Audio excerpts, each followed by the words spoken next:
નમસ્કાર મિત્રો, વિડીયોમાં તમારું સ્વાગત છે। જી હા મિત્રો, અત્યારે હાલના મોટા અને મહત્વના સમાચાર સામે આવી રહ્યા છે। તો મિત્રો, સમાચારમાં વાત કરીએ તો રાજસ્થાનમાં ફરી એક વખત ગમખ્વાર અકસ્માત સર્જાયો, ત્યારે આજે સવારે જે આખું શહેર ઊંઘમાં હતું, ત્યારે મધ્યપ્રદેશના 5 શ્રદ્ધાળુઓ માટે હાઈવે જીવલેણ સાબિત થયો છે।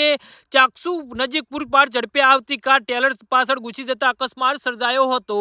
મળતી માહિતી અનુસાર મધ્યપ્રદેશના વતનીઓ ખાટુ શ્યામજીના દર્શન અર્થે જયપુર હાઈવે પરથી જઈ રહ્યા હતા, તે જ સમયે આ દુર્ઘટના સર્જાઈ હતી। જયપુરના ચાકસુ વિસ્તારમાં રાષ્ટ્રીય ધોરીમાર્ગ 52 પર એક ભયાનક અકસ્માતમાં એક મહિલા સહિત 5 લોકોના દુઃખદ મૃત્યુ થયા છે। તો અકસ્માત એટલો ભયાનક હતો કે કાર સંપૂર્ણપણે નાશ પામી હતી, જેમાં સવારોને ચીસો પાડવાની પણ તક ન મળી હતી।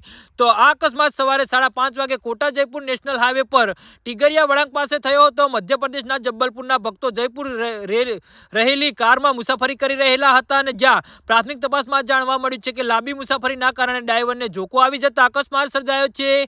ગતિ એટલી વધુ હતી કે કાર કાંકરી ભરેલા ટેલરના પાછળના ભાગમાં અથડાઈ ગઈ હતી, અને ટક્કર એટલી ગંભીર હતી કે કારનો આગળનો ભાગ ટેલરની નીચે સંપૂર્ણ કચડી ગયો હતો। પસાર થતા લોકો પાસેથી મળતી માહિતી આધારે ચાકસુ પોલીસે ઘટના સ્થળે પહોંચી હતી, અને આ અકસ્માત એક મહિલા સહિત 4 લોકોના ઘટના સ્થળે જ મોત થયા છે, જ્યારે એક યુવાનનું હોસ્પિટલ લઈ જતી વખતે પણ મોત થયું છે।